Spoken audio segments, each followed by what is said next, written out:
एक राजा के शयन कक्ष में मंदविसर्पिणी नाम की जूं ने डेरा डाल रखा था।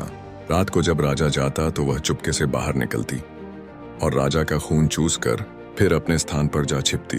संयोग से एक दिन अग्निमुख नाम का एक खटमल भी राजा के शयन कक्ष में आ पहुंचा। जैन ने जब उसे देखा तो वहां से चले जाने को कहा। उसे अपने अधिकार क्षेत्र में किसी अन्य का दखल सहन नहीं था, लेकिन खटमल भी कम चतुर नहीं था। बोला, देखो, मेहमान से इस तरह बर्ताव नहीं किया जाता। आज रात मैं तुम्हारा मेहमान हूं।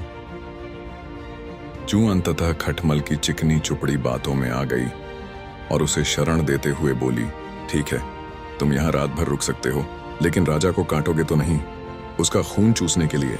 खटमल बोला, लेकिन मैं तुम्हारा मेहमान है, मुझे कुछ तो दोगी खाने लिए, और राजा के खून से बढ़िया भोजन और क्या हो सकता है।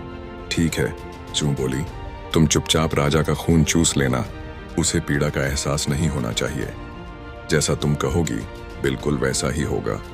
कहकर खटमल शयन कक्ष में राजा के आने की प्रतीक्षा करने लगा। रात ढलने पर राजा आया और बिस्तर पर पड़कर सो गया।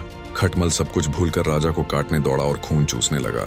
ऐसा स्वादिष्ट खून उसने पहली बार चखा था, इसलिए वह जोर जोर से काटकर खून चूसने लगा। इससे राजा के शरीर में तेज खुजली होने लगी और उसकी नींद उचट गई। उसने क्रोध में भरकर अपने सेवकों से काटने वाले जीव को ढूंढकर मारने को कहा। यह सुनकर चतुर खटमल तो पलंग के पाए के नीचे छिप गया, लेकिन चादर के कोने पर बैठी जूं राजा के सेवकों की नजर में आ गई। उन्होंने उसे पकड़ा और मार डाला।